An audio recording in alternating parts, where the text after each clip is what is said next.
Fala galera! Hoje a gente vai continuar trabalhando com transformações de racionais.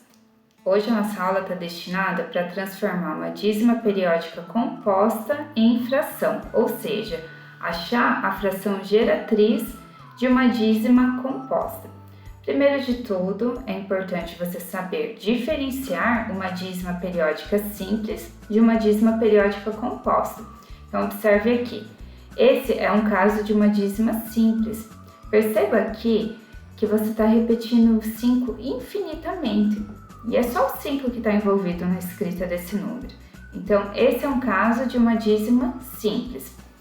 Já nesses dois casos aqui, temos dízimas compostas. Perceba então que além do período aqui dos números que estão se repetindo, você tem esses números assinalados aqui que nós chamamos de números fixos.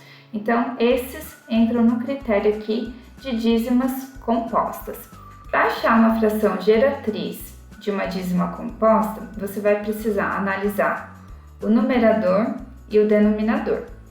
Para você fazer essa análise, escreva nessa notação aqui a dízima.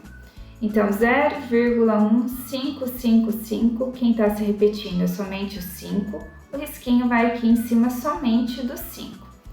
Para fazer a análise do numerador, ver qual número vai no numerador, você vai utilizar o seguinte critério. Você vai pegar os números envolvidos na escrita desse número, menos os números fixos. Então, observe aqui que você tem o 1, que é um número fixo. Se você ignorar a vírgula, você até colocar o dedo ali em cima dessa vírgula, você vai perceber que você vai ter o número 15. Então, vai ser o 15 menos o número fixo, que é o 1. Ou seja, o nosso numerador vai ser 14. No denominador, a quantidade de dígitos do período corresponde à quantidade de noves. Perceba aqui que você tem um dígito se repetindo infinitamente, é o 5 que está se repetindo infinitamente. Esse 5, então, corresponde a um 9. A quantidade de números fixos após a vírgula, somente após a vírgula, tá? Corresponde à quantidade de zeros. Aqui você tem esse 1 fixo após a vírgula, ele corresponde a um 0 no denominador, ou seja, o seu denominador vai ser 90. Então, fazendo esse exemplo aqui inteiro, ali, fazendo a fração geratriz dele inteiro, você vai ter o seguinte: no numerador você vai fazer o 15 menos 1, então os números envolvidos na escrita menos o número fixo, que dá 14, esse número vai no numerador. No denominador, você vai analisar então o período. O período tem um dígito, um 9, um número fixo após a vírgula que corresponde a um 0, ou seja, no denominador você vai ter 90. Vai ser 14 sobre 90. Essa fração tem como simplificar ela, dá para dividir em cima por 2, embaixo também é possível fazer a divisão por 2. 14 dividido por 2 dá 7. 90 dividido por 2 dá 45, então fica 7 sobre 45. Quer conferir se o teu cálculo deu certo, se a tua fração geratriz está correta? Abre lá a calculadora e faz 7 dividido por 45. Fechou lá, ó, 0,155555 infinitamente 5. Nesse outro exemplo, você tem 1,2303030330.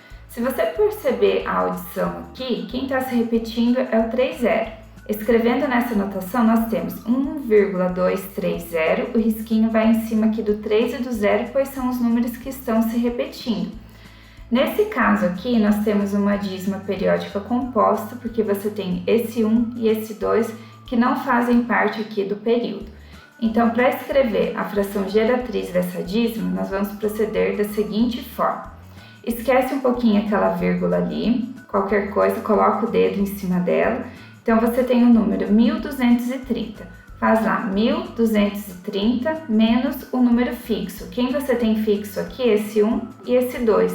Então, 1230 menos 12. Esse resultado é 1218. É esse número que vai aqui no numerador da fração, na parte de cima da fração. Para analisar o denominador, nós vamos fazer o seguinte. Nós temos aqui 2 dígitos no período, isso corresponde a 2 noves. Você tem um número fixo ali após a vírgula que corresponde a um 0. Então, no nosso denominador vai ser 990. Essa fração tem como simplificar ela. Eu acredito que aqui dá para dividir por 6, galerinha. Então, qualquer coisa, dá uma conferida lá.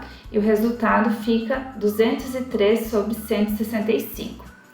Vamos conferir se achamos a fração geratriz correta?